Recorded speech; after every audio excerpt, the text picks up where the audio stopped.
Bom dia para todos. Bom dia. Oi, Mário, bom dia. Você continua na casa de inverno aí, em Londres?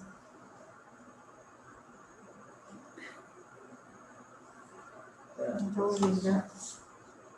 Você está sem som, está mudo. O governo inglês está fazendo restrições para embarcar para o Brasil. Então, eu tenho que ficar aqui, estou preso aqui.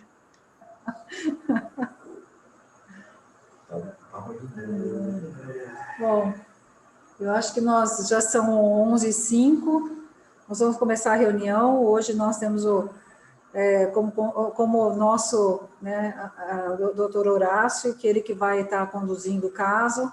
Eu e o doutor William vamos estar auxiliando aqui e a gente vai ter o prazer, né, doutor Horácio, para quem não conhece, né, o professor aqui da Faculdade de Medicina, nefrologista aqui do Hospital de Base, já foi diretor aqui do hospital, continua sempre engajado aqui com os nossos projetos e nós, né, temos o prazer hoje de discutir casos com ele. Então, eu gostaria que todos participassem, pudessem estar participando. Nós vamos fazer uma apresentação do caso e contamos com a participação de vocês para que a gente possa estar discutindo e desenrolando desse caso, que é um caso bastante interessante. Então, eu vou passar aqui primeiro para o doutor William, que é o nosso residente, nosso R4, que vai fazer uma apresentação do caso.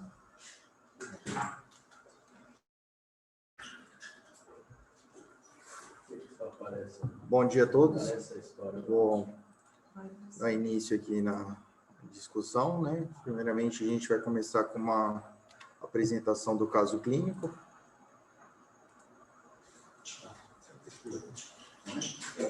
Todo mundo está conseguindo ver a tela aí?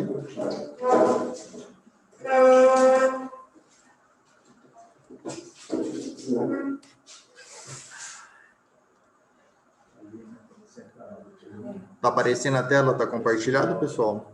Pode só me dar um retorno, por favor?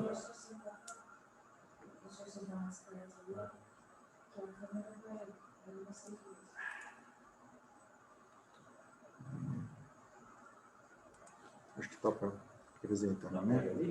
Então, tá bom, vamos dar início, então, à discussão, né? A princípio, o doutor Inácio pediu para apresentar um caso clínico, né? Na sequência, ele vai estar discutindo todos o diagnóstico, o tratamento, vai estar dando uma revisada de tudo que a gente possa estar discutindo inicialmente nessa apresentação do caso. E a doutora Maria Alice também vai complementar toda essa história com revisão depois dos exames desse paciente. Então, vamos lá.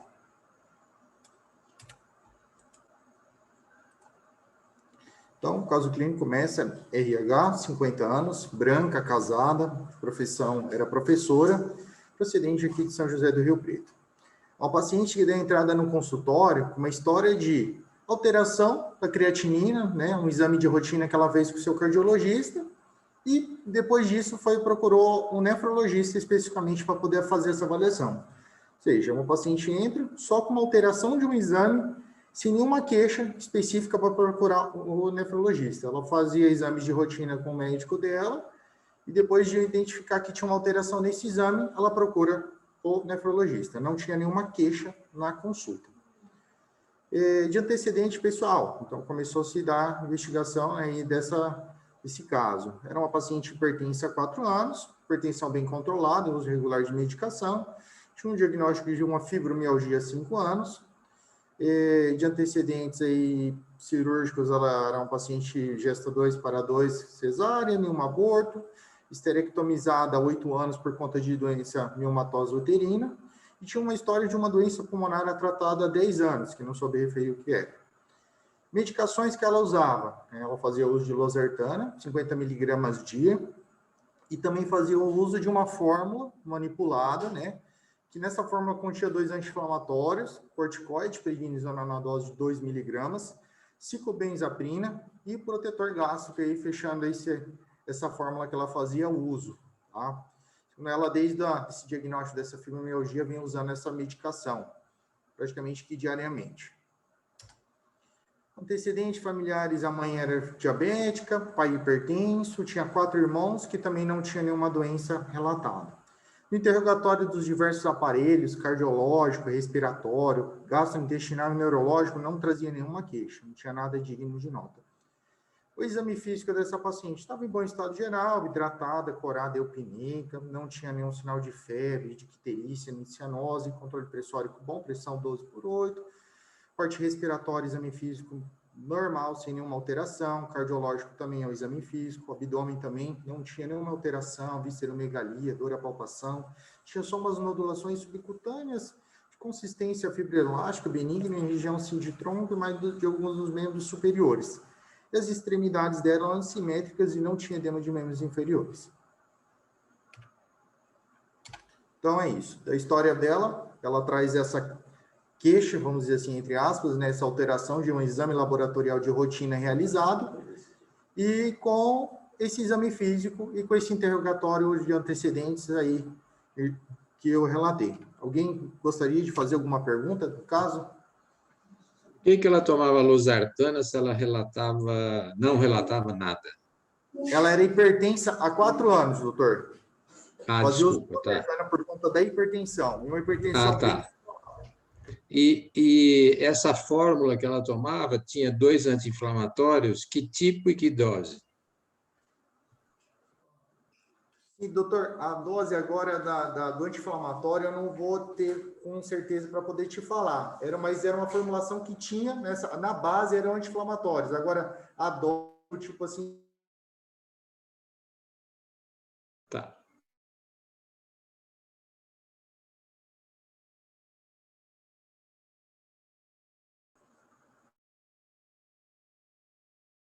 Acho que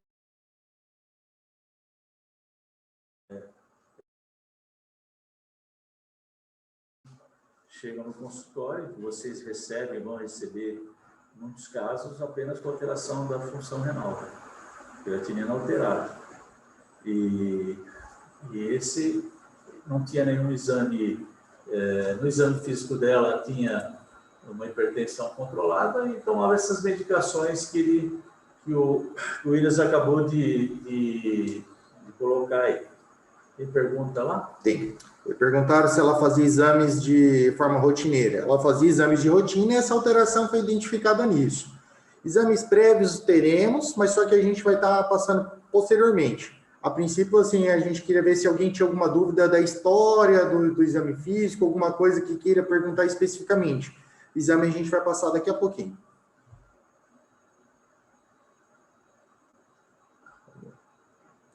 Baseado nessa história, nesse exame físico, alguém já quer fazer alguma pergunta? Dá para me ouvir? Sim. Esses nódulos, tinha, assim, uma localização específica, sabe falar a quantidade, só para a gente ver se é alguma coisa importante, ou se era pouquinho, ou nada que chame muita atenção? Nos 2 braços, antebraço e tronco também, né? Tinha alguns. Inclusive, ela já tinha sido anteriormente, por causa desses nódulos, feito uma icterese, e ela dizia que eram lipomas, mas eram nódulos que era palpável, sim, bilateral. De consistência benigna também? Não, benigna não tinha dor, assim, a palpação, né? Processo inflamatório, não tinha nada. Tudo bem? Alguém mais, pessoal? Então, eu acho que a gente poderia começar discutindo qual é a forma de abordar uma paciente que tem esses antecedentes, utilização desses medicamentos e que tem uma creatinina alterada, né? Qual seria a melhor forma de abordar essa paciente que normalmente já passava nesse cardiologista, né, por causa dessa hipertensão e que foi encaminhada por esse motivo. Podemos pôr a alteração da creatinina dela, porque isso aí, é isso aí. Era esse exame que ela traz. Uma creatinina de 1,6, uma proteinúria de 324 e o sedimento urinário que mostrava sem hematúria, sem leucocitúria, unicidade 1015 e uma proteína só. Então, é isso. O paciente chega no consultório, com essa Uma história, alterada, com esses aí, exames. e com esses exames iniciais, e o exame físico é esse que foi colocado, os antecedentes, e o que ela utilizava, e o que faremos para ela. Então, está em discussão aí, eu gostaria de ouvir os residentes, né? Primeiro, claro que os internos estão vendo também, se eles quiserem fazer alguma pergunta, né?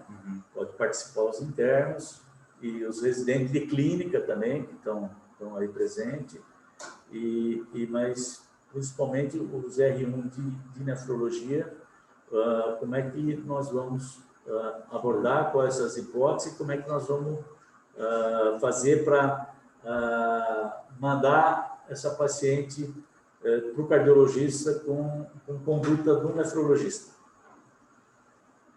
Vamos lá, pessoal. Que algum R1 da clínica já quer falar? O que vocês fariam aí a princípio com esse paciente? Eu acho que tem o Lucas, eu esqueci o nome do outro menino da Infecto que está rodando na clínica aí também. Alguém pode já se pronunciar aí? O que vocês fariam com esse caso?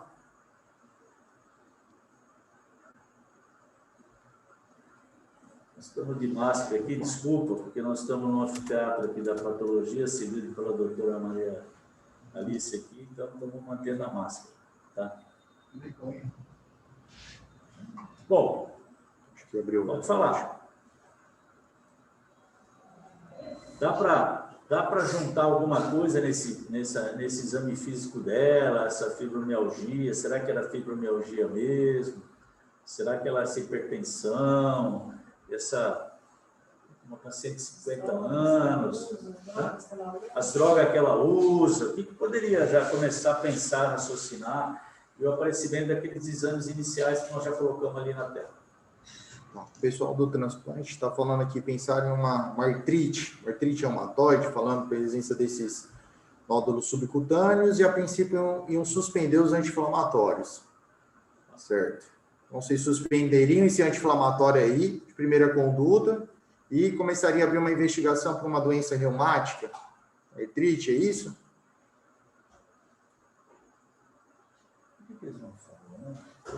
Vocês estão sem áudio aí, pessoal? Arthur e Aga. Estão sem áudio. Mais alguém, então? Vamos passar mais R1 falando. Tem exame de creatinina prévia?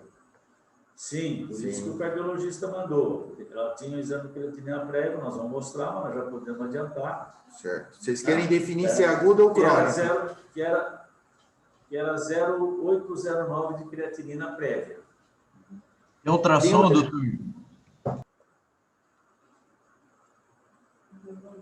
Por favor, pode repetir, doutor? Ultrassom de rins e vias. Você quer ultrassom. Então, você só vai pedir ultrassom a princípio, então, Lucas? Não só. Por que você quer ultrassom? Para a gente ver se rim tem mais aspecto de agudo, de crônico. Nós acabamos de falar, ele tinha 0,809 de creatinina, no final do ano ela procurou o começo do ano com creatinina de 1,6. Certo. Então, você pediria ultrassom só e não mexeria em medicação, não faria nada de diferente? Você só gostaria de ver se tinha alteração de cronicidade? Não, eu suspenderia esses AINES aí, também concordo com... Suspenderia o anti-inflamatório. Quanto tempo a paciente está em uso da fórmula com anti-inflamatório? Essa fórmula aí, ela sempre usou fórmulas, mas essa fórmula aí, ela já estava pelo menos há 4 meses usando essa fórmula. Praticamente meio que diária, né? Não, quase de diário, essa fórmula estava mais ou menos uns 4 meses usando essa fórmula aí, que tinha aumentado o anti-inflamatório, porque as dores dela tinham aumentado, entendeu? Então, ela continuava com essa artralgia, esse mal-estar, foi no reumato, e o reumato refez essa fórmula e aumentou o anti-inflamatório, manteve uma dose pequena de prednisolona, protetor gástrico, como essas fórmulas vocês sabem, ciclobenzaprina e associada a essa... Todo mundo está insistindo na creatinina. Essa fórmula aí, 4 vezes. 4 meses, desculpa. Ó, perguntando de novo. E a creatinina anterior é de 1,6, é de quanto? A creatinina anterior era normal? 0,9 anterior. Era 9 aqui, a creatinina anterior. 0,8. Praticamente um ano atrás. Não, menos. Menos de um ano, 6 meses atrás. Alguém mais? Pessoal aí da diálise, vocês só vão suspender o anti-inflamatório, vai manter, vai pedir mais alguma coisa? Vocês querem tirar mais alguma dúvida? Os R2 de nefrologia. Vamos lá. Ninguém fala nada. Então, eu acho que está tudo com áudio. Suspender o anti-inflamatório. Quem que está querendo suspender o anti-inflamatório? Vamos lá, vamos ver quem que é a pessoa. Não, e suspender a fórmula por quê? E por quê, né? Qual que é o motivo? Você quer suspender a fórmula pensando no quê?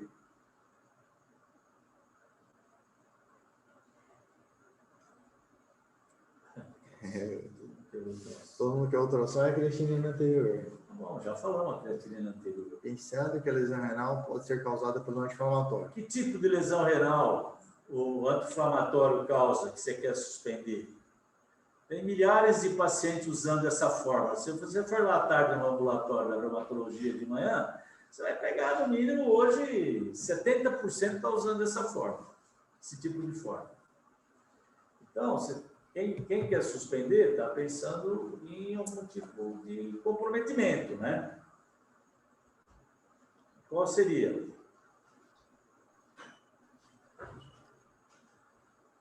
Só quer tirar um anti-inflamatório mesmo, não tem... Cadê os R2 de nefrologia? Vamos lá, acho que na diálise, na interconsulta, tem gente... Está falando, Lia.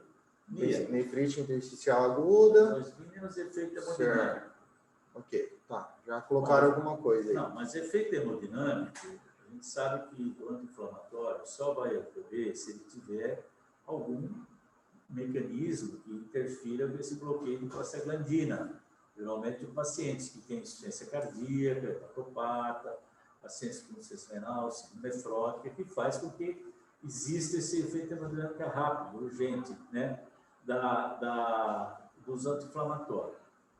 A nefrite intersticial aguda, vocês viram um caso agora recente, né, que a doutora mostrou depois de muitos anos, né?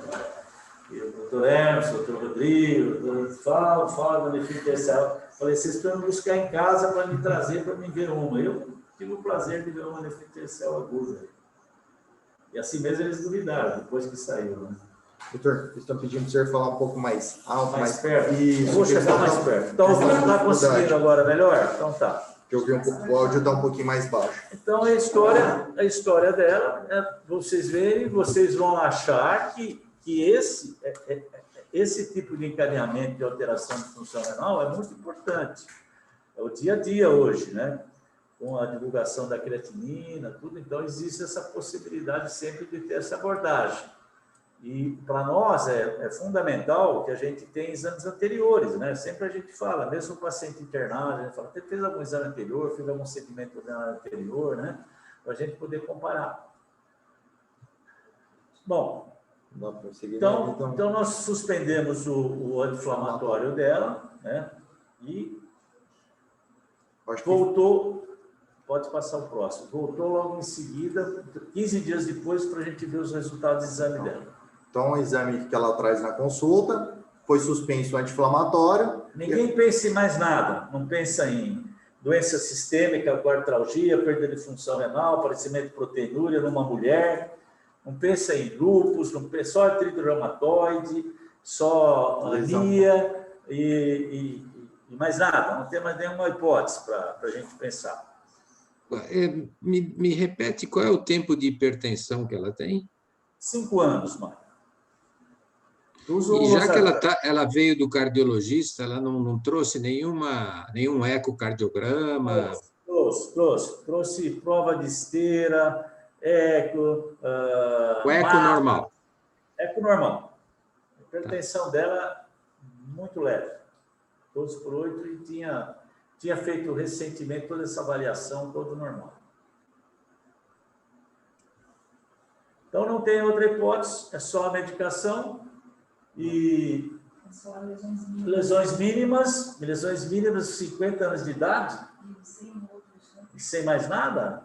estão pensando em lesão mínima induzida pelo anti-inflamatório. Sim, mas lesão mínima ela tem uma Proteína. manifestação de edema, né? Você pensa, difícil é ter lesão mínima sem edema. Para alterar a função renal, para você, então, além de não ter uma proteinúria tão importante, a lesão mínima para alterar a função renal tem que ter a proteinúria maciça, albumina baixa, porque a gente já chama lesão mínima porque não vai ter nada de processo inflamatório grave naquela membrana. Então, mas teria que ter um aparecimento que uma coisa mais evidente. Não dá para falar lesão mínima.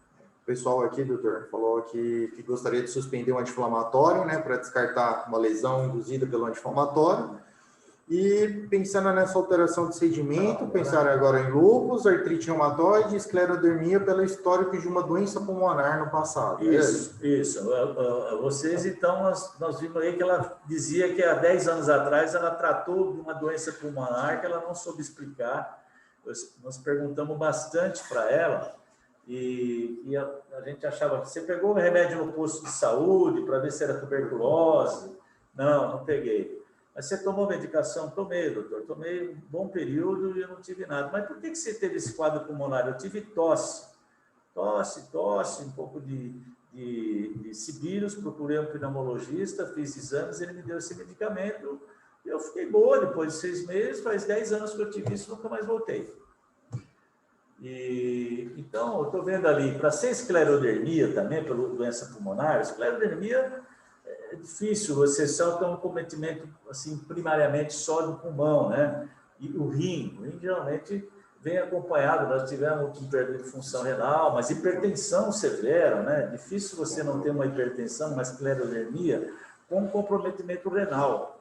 Então, também eu acho que fica um pouco preciso, né? Ela não tinha, cutaneamente, ela não tinha, né, nada de esclerodermia.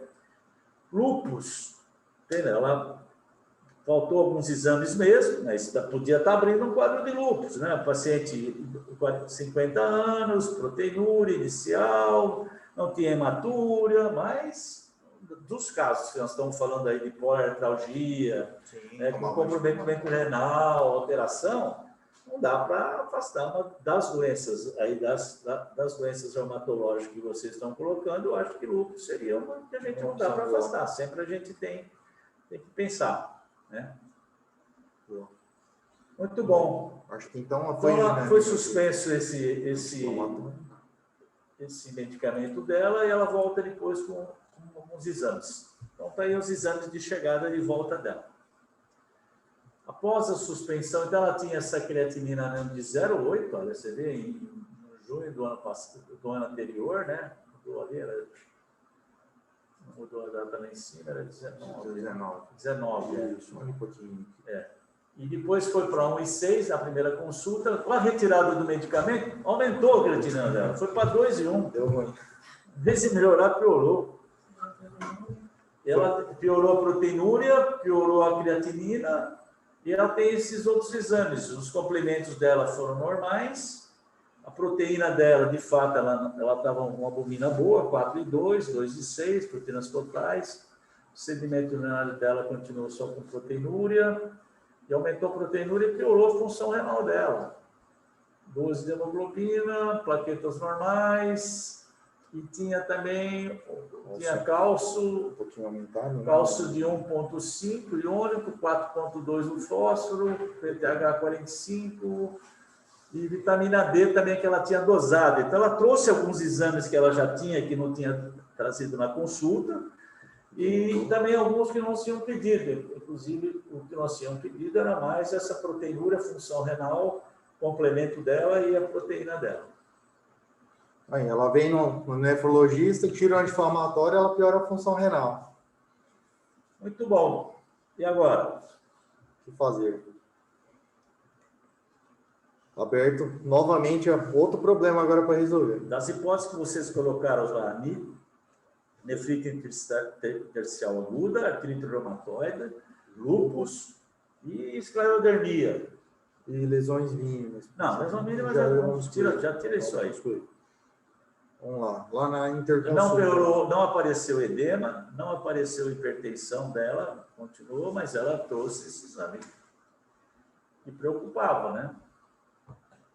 Vou chamar pelo nome, hein, doutor, para poder dar opinião aqui. Não, deixa eu falar. Mais nada aí? Mais alguém só agora com essa evolução tão rápida aí, ó. 15 dias depois piora a função renal e piora a proteinúria. Alguém falou aqui, investigar a hipercalcemia. Hipercalcemia? Hipercalcemia. O que você quer investigar de hipercalcemia? Levantou, agora... 1,5 de cálcio, que tinha sido pedido lá. Esse exame ela já trouxe, que o cardiologista tinha pedido cálcio, vitamina D. Você vê lá o PTH 45, então ela não tem um PTH alto. O que mais você quer saber? E que tem que ver isso com a alteração da creatinina dela, né? Não fazia, ela tomava vitamina D, mas a vitamina D dela era 20.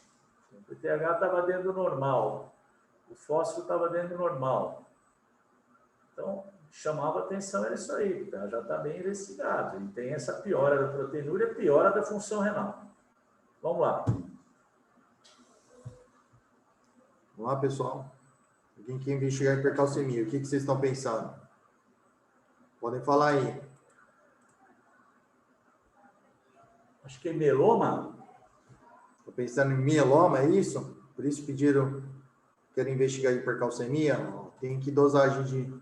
Um cálcio ionizado elevado com pentagrama não dependente. Oh, mas tudo bem. Mas eu quero saber a função renal dela. Quero saber essa piora que em tão pouco tempo, né? Pensar que justificaria isso aí? Tem uma albumina normal, globulina normal, proteínas totais assim, não tem inversão.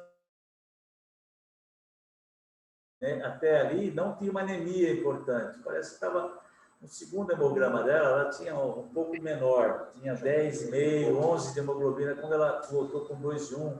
Esse hemograma aí era... Pode falar. William, tá me ouvindo? Sim. Esses nódulos da pele dela tinham aparecimento há quanto tempo, mais ou menos? Eu não me lembro, desculpa. Não foi recente, não. Já tinha esses nódulos aí. Viu? Já tinha mais tempo. Muitos anos. Ah. Sim, estava pensando também na possibilidade de alguma doença, talvez de depósito, não sei, me veio em mente talvez sarcoidose. É uma paciente que tem uma hipercalcemia, mais vitamina D aí baixa. D baixa. Paratormônio dela tá normal, né?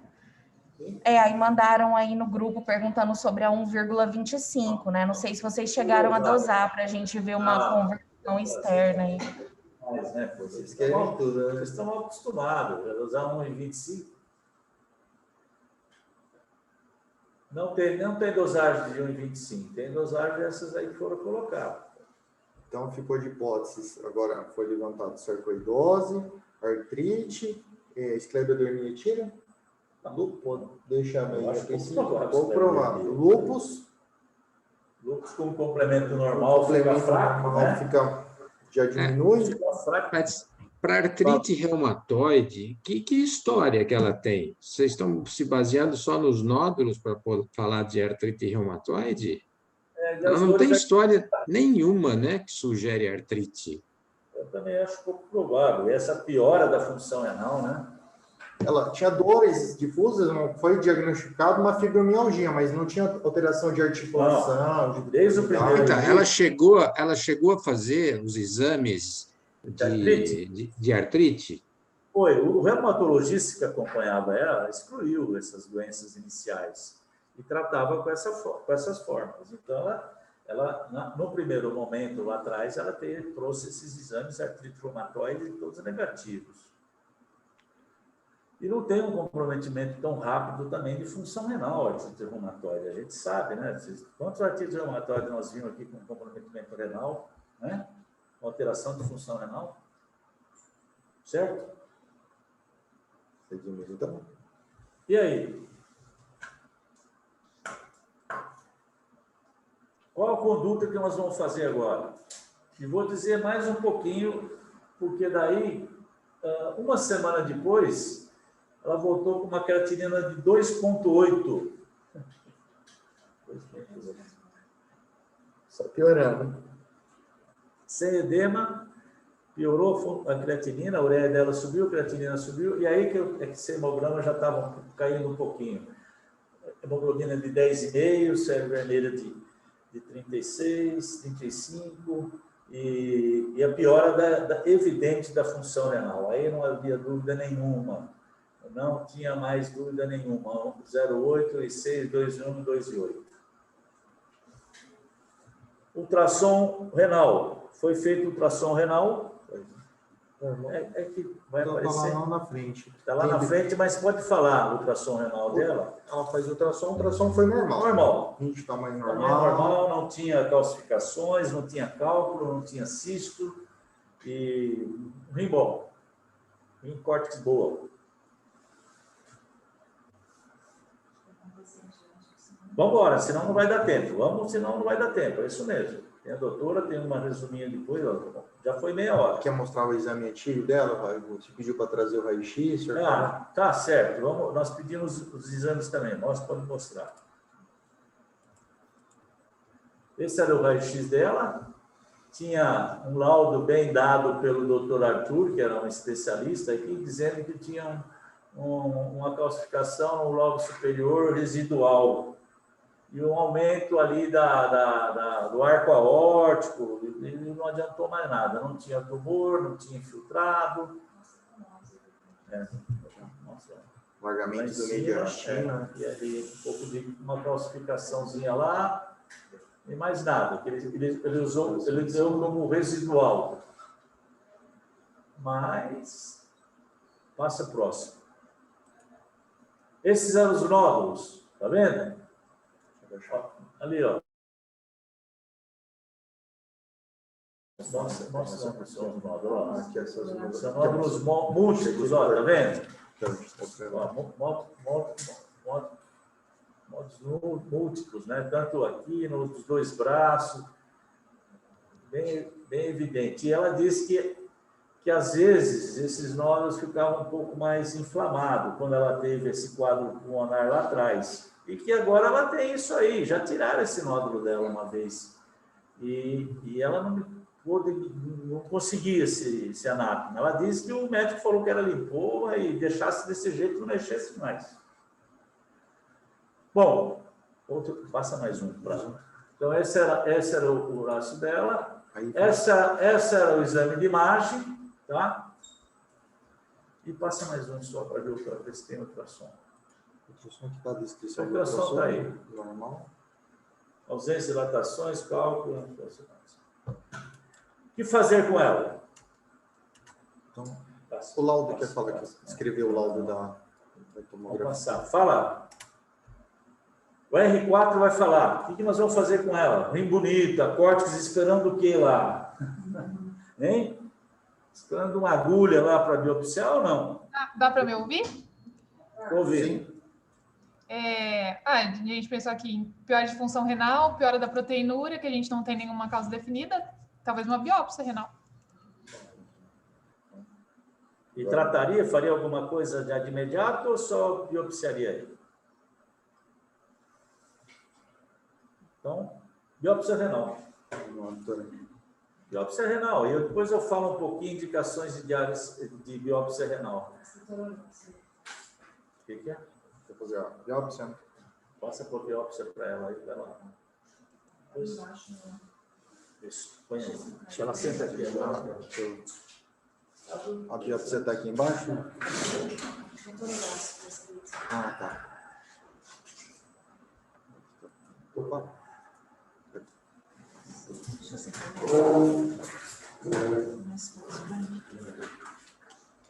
Bom, vocês estão conseguindo ver a tela? Então, eu vou mostrar. Aqui nós tínhamos, a biópsia foi feita diante dessas, as hipóteses diagnósticas. Eu não estou vendo a tela. Você não está vendo? Deixa eu ver se não estou compartilhando. Compartilhou? Acho que está aqui embaixo, eu acho que... Espera só um segundo que eu vou compartilhar aqui. Alguém pensaria em linfoma, só para pouquinho só, doutora. Alguém pensaria em doenças neoplásicas nessa paciente ou não? Ninguém falou nada, né? Antes da doutora mostrar a biópsia, né? Hipercalcemia, comprometimento renal, né? Um pulmão lá que tem um arco aórtico lá bem cheio de aumentado, aquele raio-x lá, né? Será que não podia ser um linfoma? 50 anos de idade, alemiou um pouquinho, piorou rápido a função renal, né? Ninguém falou nada. Tá bom. Quando nós voltamos lá na tomografia, nós olhamos para ela. Mas a doutora agora vai fazer o diagnóstico. Vocês estão conseguindo ver a tela agora? Mário, você consegue ver agora? Projeta alguma imagem, tem um escrito aí. E agora? Não está aparecendo imagem nenhuma para mim aqui.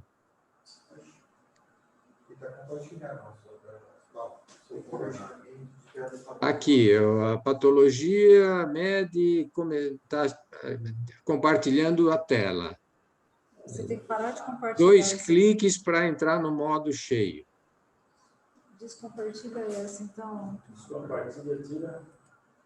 Interromper, eu tenho que compartilhar. Mostra, antes de fechar, desculpa, doutora. Mostra ali, mostra a tomografia, só para, por favor, só nós pulamos a tomografia. Agora está aparecendo o exame. Exame, né? Tomografia, mostra uma coisa, mostra com mostra. Aqui na região. A tomografia mostrava, na tomografia, múltiplos nódulos, barilar bilateral, tá? Tem múltiplos nódulos, então aquele aumento lá daquela imagem lá não era tão inócuo, né? Com a tomografia ficou evidente, cheio de nódulos, né? Paratraqueal, hilar, linfoadenomegalias evidente, tá? Aqui estava cheio de linfonodos. Mostra o raio-x, Vitória, só para depois passar para ela. Então, aquele raio-x tinha aquela imagem bem que mereceu essa tomografia, ó. Olha a irregularidade aqui, ó. Ali, ó. Olhando agora né?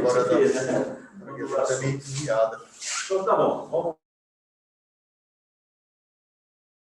Com esses um linfoma de alguma hora.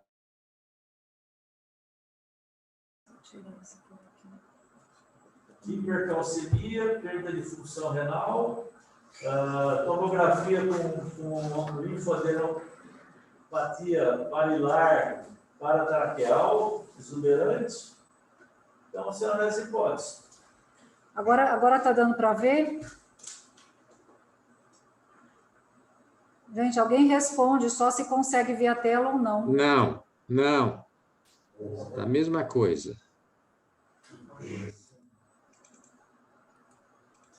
Não sei, não entendo por que aqui. Engraçado. E agora, será? Agora tá. Agora tá? Tá. Bom, então, diante dessas hipóteses diagnósticas, que poderiam ser, o que poderia estar acontecendo com esse rim aí, que está piorando função renal, uma piora gradativa da função renal com um rim anteriormente com uma creatinina normal. Então, a gente consegue ver aqui que tem a parte cortical, todo isso aqui é a parte cortical, e o que a gente consegue ver nesse aumento é que nós temos aqui os túbulos, né, aqui a parte intersticial, e eu não estou mostrando ainda o glomérulo, mas o que a gente vê é que os túbulos já estão um pouco afastados, eles têm uma dilatação, e a gente consegue ver que no interstício tem um infiltrado. Não é todo a parte cortical que tem esse infiltrado, mas tem algumas áreas com infiltrado.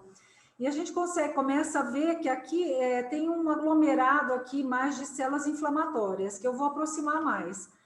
Quando a gente vê os glomérulos em si, que tem 3 glomérulos, eu não vejo neste aumento grandes alterações do glomérulo, para você pensar essa proteinúria era uma proteinúria que chegou a 600 miligramas, então não era significativo,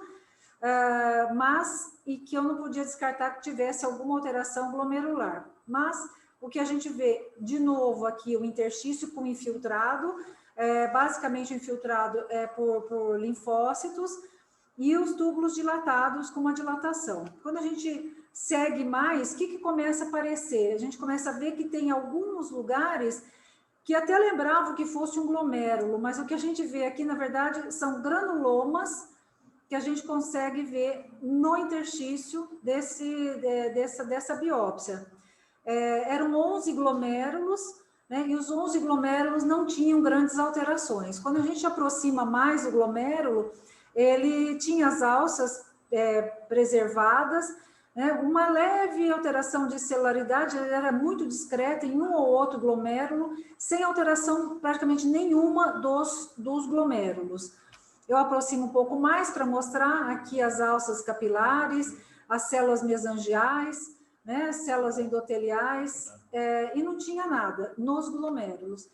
Os túbulos que mostravam um pouco de alteração, tinha alguns túbulos que estavam edemaciados, as células epiteliais aqui com edema, mas alguns que falham e tinham ausência de células epiteliais, mas não tinha necrose tubular aguda, como uma das hipóteses poderia ser pela nefrite intersticial aguda, provocada ou por drogas, né? O que poderia acontecer? A gente tem um infiltrado intersticial, que aqui no caso a gente não vê, basicamente o infiltrado que a gente tem por linfócitos, e nos túbulos também a gente não vê uma necrose tubular aguda, que poderia ter sido provocada por drogas. Então, quando a gente aproxima mais aquela imagem, realmente a gente vê macrófagos, vê linfócitos, o que mais a gente vê, então, é uma imagem de um granuloma, e são várias dessas imagens em toda a área cortical. Aqui aproximando um pouco mais, então, a presença de macrófagos, então, alguma coisa realmente está acontecendo, tentando eliminar o que está causando o problema, então, formando nódulos granulares nesse interstício. E aí, o que a gente faz, né? Eu fiz o tricrômico de Masson para a gente ver quão crônico que está esse rim, né? Então, tem a área medular aqui, a área cortical, então, nós vemos essas áreas em azul aqui, são áreas já de cronicidade, então ela tinha em torno de 50% de cronicidade já desse rim, embora os glomérulos quase não tivessem alteração. Mas a gente continua vendo aquelas áreas onde tem o granuloma, glomérulos, túbulos, né, e a parte intersticial. E esse eu puxei mais esse granuloma para a gente ver. Então, chega nesse ponto em que a gente tem uma nefrite intersticial granulomatosa, né? Então, foi infiltrado basicamente por linfócitos, não eram por eosinófilos, então a gente tem que descartar essa nefrite intersticial aguda eosinofílica, e aí eu teria que fazer um diagnóstico diferencial com esses granulomas, tentar fazer um diagnóstico diferencial. Como é que eu faço isso? A gente tem algumas colorações que a gente pode usar para tentar diferenciar, tentar chegar num diagnóstico para ajudar. Então, isso aqui é uma coloração que a gente tenta fazer, que é o Ziel-Nilsson, né? Na verdade, é só curiosidade, né? Esse aqui é o Ziel, Franz Ziel, que era um bacteriologista alemão, e esse aqui é o Nilsson, né? O Franklin Nilsson, que é um patologista alemão também. Então, eles tentaram fazer esse diagnóstico. Se você fixasse o esfregaço, se tivesse bactéria, ou se tivesse bacilo, álcool resistente, estaria da mesma coloração. Conforme você vai passando por etapas, se você tem bactérias numa segunda etapa, os dois ficam iguais, mas quando você chega no final do processo, se você tem uma micobactéria, ele cora em vermelho. O que a gente fez aqui, isso aqui não é da paciente, isso aqui é só para mostrar para vocês como ficaria se tivesse uma micobactéria, e no maior aumento mostrando como ficaria a presença das micobactérias. No caso do nosso paciente, o granuloma não era positivo para Ziel-Nilsson, e então não positivava para micobactérias ou qualquer outra micobactéria.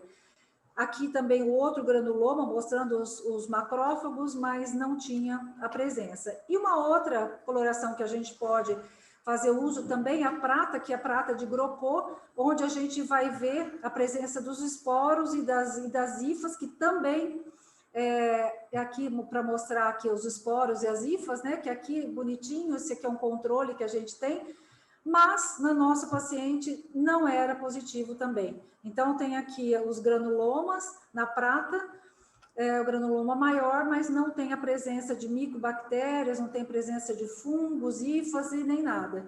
Então, chegando nesse ponto, a única coisa que eu posso dizer é que é um rim com alterações crônicas em grau moderado e a presença de granulomas não caseosos no interstício. E aí abre o leque para outras possibilidades que a gente tem que investigar nos casos de nefrite intersticial aguda granulomatosa. E uma das possibilidades realmente é a sarcoidose.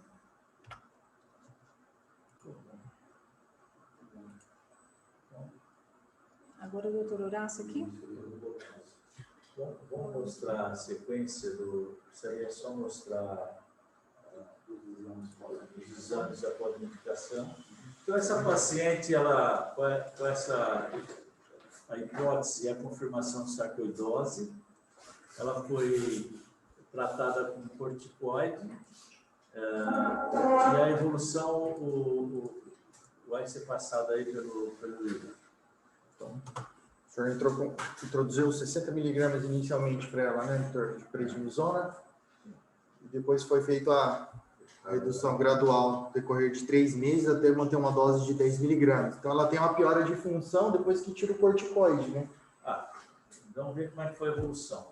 A evolução foi que o cálcio dela cai, a creatinina vai para 1, essa era a primeira creatinina, depois chegou praticamente 0,9, normalizou o sedimento urinário e a proteinúria dela com a utilização do corticoide em curto prazo. Em 3 meses ela já tinha recuperado a função renal. E tem mais alguma depois de segmento ou não? Não. Essa foi a sequência que ocorreu. Ela teve uma piora e uma melhora rápida quando introduziu o Brunar. E o interessante desse caso foi a retirada da fórmula, né? E a fórmula em sarcoidose, quando você tira até o anti-inflamatório, tem sarcoidose que você trata só com anti-inflamatório. Quando você tira a fórmula, ela piora a função renal, piora todos os dados, que mostra que provavelmente essa pitadinha de prednisona estava segurando um pouquinho, que ela estava tomando, mais os 2 anti-inflamatórios. E, paradoxalmente, com a retirada dela, piora a função, a biópsia confirma a sarcoidose, e com a terapêutica de prednisona, há uma recuperação plena da função renal, desaparecimento da proteinúria, e o paciente apresentou exames totalmente normais. Muito bom. Então, eu vou mostrar, nós fomos fazer uma revisão da literatura de sarcoidose, e eu fiquei surpreso, no PubMed, a quantidade de casos não renal, né? A sarcoidose que existe na literatura mundial. E eu não lembro de ter, não sei se vocês veem muito sarcoidose pulmonar aqui, eu não me lembro de ter essa quantidade de casos de sarcoidose. Então, nós vamos falar rapidamente um pouco sobre sarcoidose. Deixa eu tocar. Confirma se o pessoal está enxergando, está batendo aqui. Aqui. Só clicando, doutor. Se clicar, ele já passa. Então, antes de entrar agora está vendo agora a mudança? Antes de entrar propriamente na sarcoidose, aproveitar para discutir a indicação da biópsia renal. Aí, principalmente para os R1 que estão chegando, né? As indicações da biópsia renal são clássicas aí, e tem esse up-to-date aí de 2019, que resume bem, mas é só o primeiro quadro aí, que presença de hematúria com acantócitos ou cilindros, mas com creatinina alterada ou proteinúria. A hematúria só isolada é extremamente polêmica, biopsial ou não. Está sem imagem. Está sem imagem? Tá. Eu perguntei, então vê aí o que está acontecendo. Vamos parar, então. Espera um pouquinho que está tendo... Era só um segundinho que nós vamos compartilhar outra tela aqui. E agora? A hora que vocês conseguirem ver, avisa para a gente. Agora, tá bom. Tá vendo? Obrigada. Então, antes de falar sobre a sarcoidose, nós vamos mostrar esse... Por que está lá em cima? Não dá para... Indicações de biópsia renal. Então, hematúria, normalmente você não faz indicação de biópsia renal, é extremamente polêmico. Você tem que ter acontócito, ou cilindro hemático, ou com creatinina alterada, ou proteinúria associada. Mas tem grupos que faz biópsia, mas tem que fazer microscopia eletrônica, senão não vai pegar as lesões de membrana. Tá? Proteinúria acima de 1 grama, né, várias vezes, que não tenha uma clareza dessa comorbidade. Proteinúria mais de 3 gramas, na ausência de diabetes, ou aumento rápido da proteinúria, mesmo tendo diabético. Às vezes o paciente tem um diabético e faz uma proteinúria de 6, 8, 10 gramas. Tá? Proteinúria com menos de 3 gramas, mas com creatinina elevada, e que não tenha a clareza do que está ocorrendo. Então, essas seriam as indicações dos pacientes que têm hematúria, proteinúria, e as duas outras, que são insuficiência renal aguda, né, persistente, a alteração, mesmo retirando as causas. Então, vocês veem que é muito pouco as biópsias que se fazem de insuficiência renal aguda aqui na instituição, porque a gente aguarda um período, né? E aí você também tem que, se presumir alguma doença, você pode biopsiar, ou nefrite tercial aguda presuntiva, que é igual aquele caso que não era nefrite tercial aguda, mas não sabia a causa, nós discutimos a semana passada.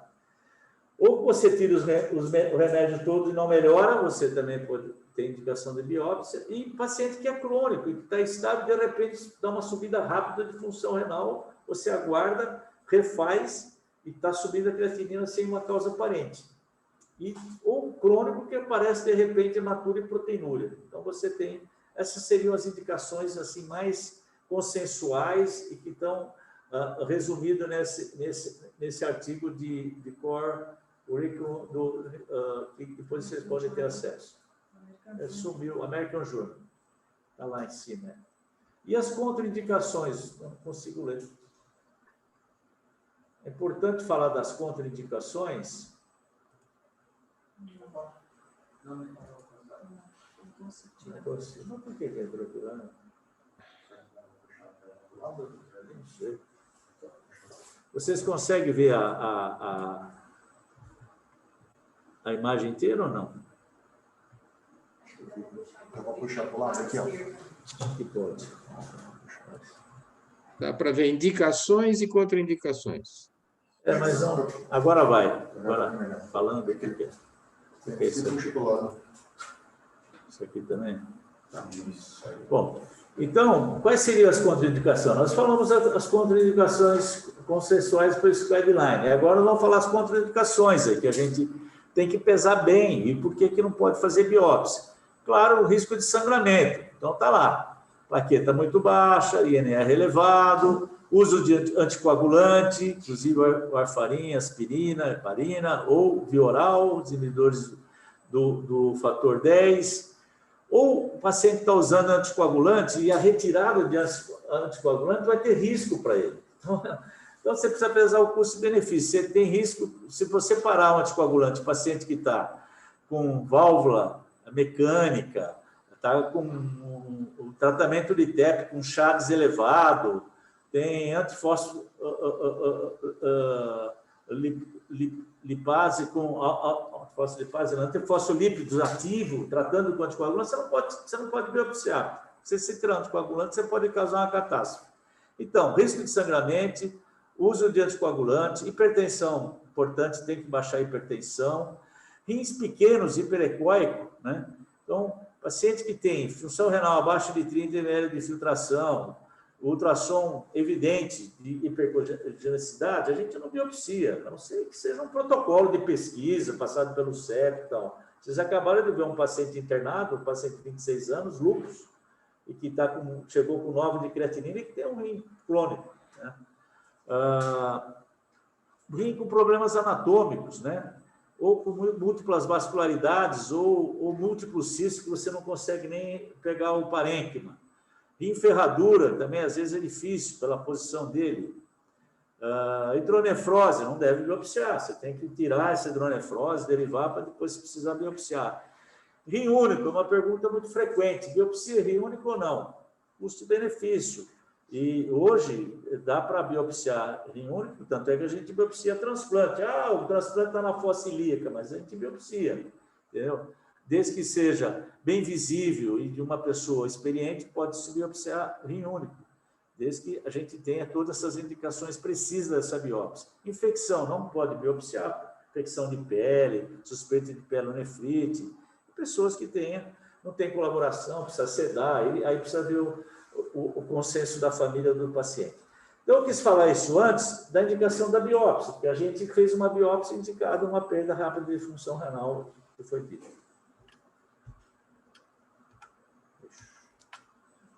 Clica na tela, clica só na tela do isso, dá 2 cliques. Voltar. Bom, então, sarcoidose é uma doença multissistêmica que afeta predominantemente os pulmões. Então, 90%, se nós vamos ver sarcoidose, é pulmão, mas pode envolver qualquer outro órgão. Esse aqui é um trabalho de 1.248 casos, né, que mostra o comprometimento de vários órgãos. O pulmão, disparadamente, 90%. Depois, casos neurológicos, arte linfática, e o rim, vocês viram que é muito pouco mesmo. Você vê que é muito pouco o comprometimento renal. E a gente vê que a pele também tem um comprometimento bastante alto. Olho, fundo do olho, os oftalmos vêm muito, fígado menos, mas disparadamente é através do pulmão. A gente vê aqui também casos de hipercalcemia, né? Então, em casos que tem hipercalcemia, pacientes que têm hipercalcemia, a gente tem, dependendo do screening dessa hipercalcemia, a gente tem que pensar em sarcoidose. Tá? O diagnóstico se baseia em 3 critérios: apresentação clínica ou radiológica compatível, evidência histológica de inflamação granulomatosa não necrotizante em um ou mais tecido, e exclusão de causas alternativas de doença granulomatosa. Ela falou, ela vai fazendo um screening. O fato de ter o granuloma não quer dizer que você já bate o martelo dizendo que seja sarcoidose. Uma doença mundial, prevalência e incidências variáveis. Estados Unidos, a incidência afro-americana é 35,5, é muito maior do que em branco, então tem uma distribuição mundial. A idade média é 48 anos, nosso paciente tem 50 anos. A patogênese é uma doença poligênica, sem nenhum gene predominante, responsável pela doença. A interação gene-ambiente desencadeia uma resposta inflamatória granulomatosa que é impulsionada pela interação entre as células apresentadoras e antígenos e a célula T.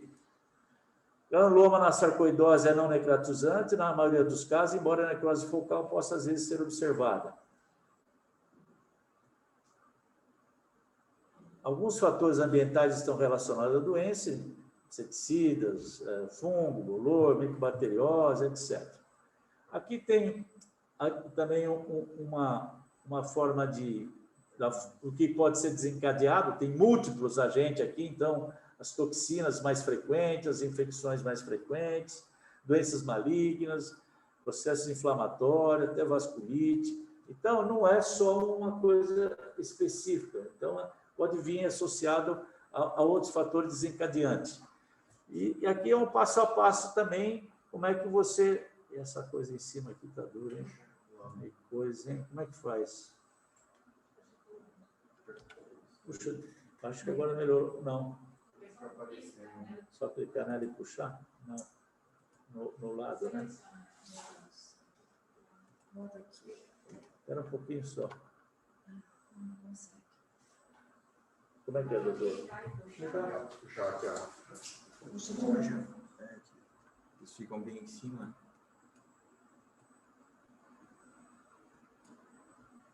Não saiu, ótimo. Então, é um passo a passo que você... não adianta, volta. para ver como você chega até o diagnóstico de sarcoidose. Aí eu vou pular isso aqui. Então, o pulmão, que é o mais afetado, tem vários estadiamentos desse pulmão, né? Desde o normal, o segundo, que seria parênquima pulmonar alterado, mais os linfonodos, e até fibrose numa fase tardia. Então, você vê que o pulmão pode ter várias formas de apresentação também. E o nosso tinha um comprometimento evidente. Foi dado como normal na primeira vez aquele pulmão lá. E a tomografia também. A imagem são, basicamente, de inflamação granulomatosa em nódulos, em linfonodos, múltiplos linfonodos. O nosso está muito mais exuberante, né? E brônquios também. Então, pode ter alguns granulomas, né? No parênquima, na pleura, né? E aqui são várias formas de apresentação cutânea, né?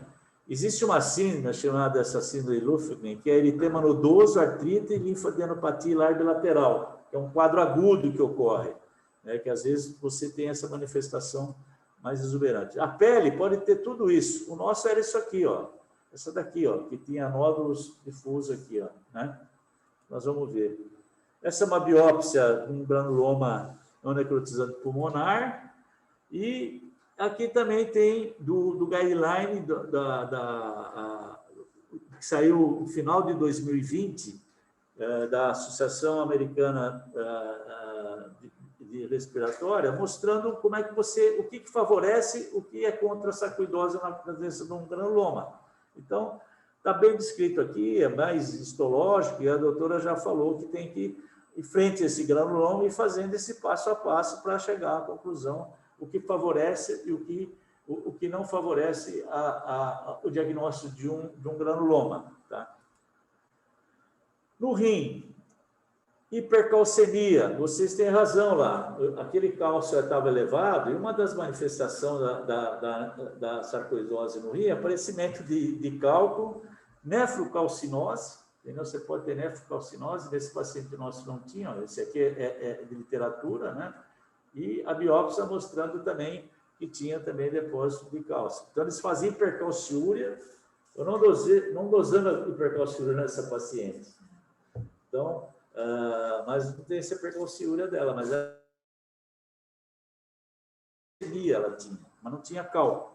Então, é um tipo de comprometimento do nefrite tercial aguda, que a doutora já passou, não vou me ater. E aqui está mostrando de novo, né, essas alterações desse granuloma e qual a manifestação renal em 24 pacientes. Nefrite tercial, manifestação clínica laboratorial desses pacientes. Proteinúria, que o nosso paciente tinha, hematúria não tinha, você viu que é pouquinho, né? É uma proteinúria tubular. Se você fizer a relação albumina-proteína, tem que ser menos de 40% de albumina nesse achado. Pode ter glicosúria, pode ter todas essas outras manifestações aqui, não só perda de função renal. Insuficiência renal, 83% dos casos desses pacientes tinham proteinúria e insuficiência renal. A glomerulopatia pode estar associada à membranose GAGS, que parece ser super... E aqui, de novo, manifestação renal e tratamento alternativos terapêuticos. A hipercalcemia e hipercalciúria glicocorticoide, manutenção baixa e início baixo também. É uma doença que responde muito bem, é impressionante. Você vê na literatura, tem uma dose pequena de, às vezes, até anti-inflamatório, pode haver uma resposta, até uma resposta espontânea. Essa paciente ficou 10 anos sem ter manifestação. Ela teve um quadro pulmonar, ficou 10 anos. E depois teve uma recidiva.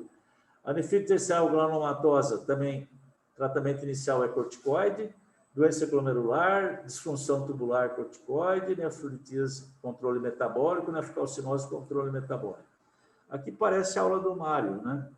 E que é... Opa, como é que eu boto aqui? Pera. Aqui, ó. Tem a célula apresentadora do antígeno, está bem em cima aqui, ó. Né? Por que você não tira isso aqui, Ilho? Acho que na hora que vai mexer... Então, tem a célula apresentadora de antígenos,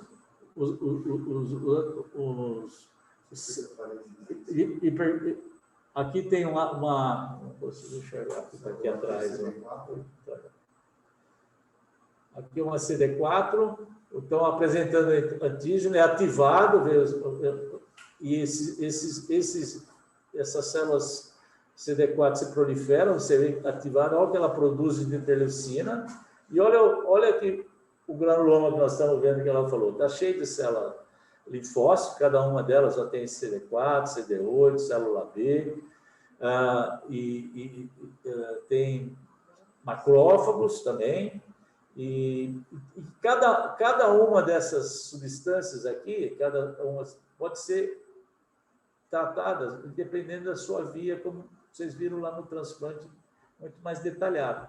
Até chegar num ponto que só sobra fibrose para tratar quanto fibrótico. Mas 90% dos casos são tratados com prednisona. Todos os casos que nós vimos. Essas outras drogas são exceções. Casos graves na literatura que são tratados com exceção. E o corticoide, você vê que ele vai agir nos vários mecanismos desse desencadeador, desse granuloma. Então, é a droga de eleição para tratar. Todos os outros são doenças muito graves que não respondem. Eu vi relato até de rituximab, porque eles têm célula B também. E se a gente conseguir pegar naquele granuloma e individualizar aquelas células lá, provavelmente com os marcadores nós vamos ver tudo isso que ela está exposto aí. As drogas de segunda linha, primeira, nós não vamos nos ater a isso, que é exceção, como nós falamos, né? E o tratamento da sarcoidose tem sempre iniciar com corticoide. E depois, se não tiver resposta, hidroxicloroquina, metronidazole, azatopina, você vê que é leflunomida, micofenolato, até chegar em drogas muito mais imunobiológicas, que também são casos raros que podem ocorrer. Os efeitos colaterais, as drogas e as comorbidades também nós não vamos citar. Então, esse aqui é o melhor, quem quiser se aprofundar em tudo isso aí que foi falado, saiu em 2020, é um belíssimo guideline sobre sarcoidose, desde o diagnóstico, a detecção e terapêutica. Então, rapidamente, era esse um caso que vale a pena discutir pela perda da função renal, da hipercalcemia e da realidade. Eu também, na literatura, eu fui ver no Jornal Brasileiro de Nefrologia, tem 2 relatos também só, um da Paulista e outro de um outro lugar também. Mas ainda bem, pega pouco rim, pega muito pulmão, muito pulmão. Impressionante que tem de caso de pulmão e pele. E no caso dela, esses nódulos dela, é uma coisa impressionante, mas está muito bom.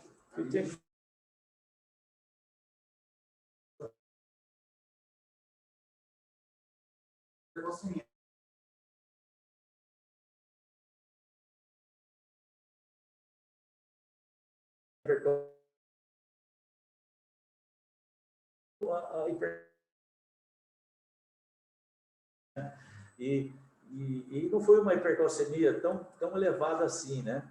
E lembrar que ela é feita via ativação do 1,25, né? Por isso que se dosasse, o fato de dosar a vitamina D não quer dizer que a vitamina D não está. O mecanismo dela, dessa hipercalcemia, é a ativação do 1,25 pelo granuloma, né? E se dosasse o 1,25 que nós não dosamos, provavelmente estava alta nesse período que ela estava com hipercalcemia. Aí baixou de 12 de cálcio total e do cálcio ônico, foi baixando, normalizou, ela está em remissão com uma dose mínima de corticoide e depois foi até retirada. Vocês têm alguma pergunta para fazer? A pergunta é se não vai investigar abdômen, porque aí ficou localizado em pulmão e nódulo subcutâneo. Sim, né? É pouco provável que só a doença esteja limitada a isso. Ela tem Talvez... ultrassom abdominal normal, viu, Mário?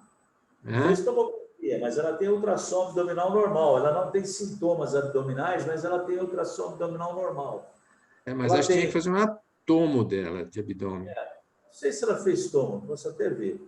Mas ela não tem manifestação abdominal e houve reversão do quadro quadro renal total e entra de novo em remissão. Ela está bem, ficou aí tá há anos já em evolução, sem alteração nenhuma. E o pulmão dela também. Quando nós pegamos o raio-x, a tomografia lá de trás, era muito exuberante o comprimento pulmonar.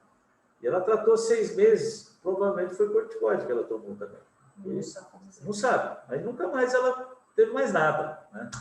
Então ela tem pele, pegou o rim e tem o pulmão, está lá ainda. Se você pegar a toma dela recente, você vai ver que ainda tem alguns nódulos lá, mas vai manter droga o tempo todo para ela, né?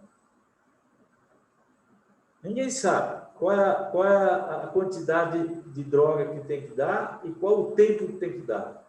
E muitos entram com uma dose muito menor de corticoide, 20 mg por dia, espera evoluir, entendeu?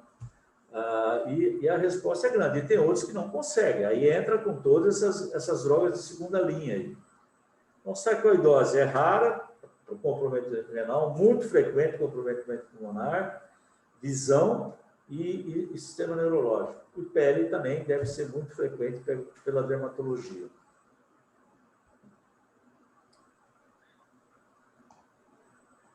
Muito bom. Mais alguma coisa?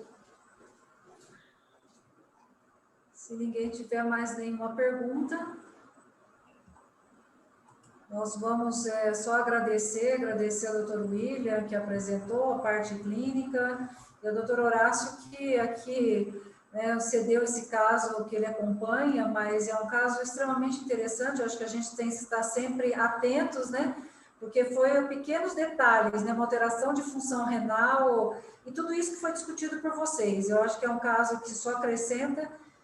E tem no final aí, o doutor Horácio deixou isso vai ser disponibilizado depois, tá? E se vocês quiserem as referências, toda a literatura vai estar depois, eu vou disponibilizar no YouTube. Mas agradeço muito, doutor Horácio, William, e obrigada a presença de todos aí, né? Obrigado, doutora. Obrigado, William. Obrigado a vocês. Um abraço. Interessante.